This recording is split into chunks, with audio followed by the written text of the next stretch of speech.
So sayang naman po kung hindi natin nagamit sa quarter na yon, lalo if it will be useful sa ating mga clients.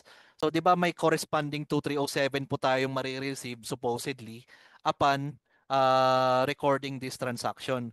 However, sometimes lalo sa big companies po, ang problem po natin is minsan yung ibang mga customers po, quarterly po sila mag-issue. So our issue there is that when it's time to file our income tax return, nagkakaroon tayo ng dilemma kasi nga nalilate yung pagbigay nila, and of course if we want to follow yung proper na documentation, we cannot use yung 2307 na yan until yung actual na 2307 dumating. So to combat that issue, kasi 'di ba BIR 2307 is our income tax credit. So sayang naman po kung hindi natin nagamit sa quarter na 'yon, lalo if it will be useful sa ating mga clients. So to combat that issue, we enable this feature where as a seller, we can generate the 2307 on behalf of our customer po.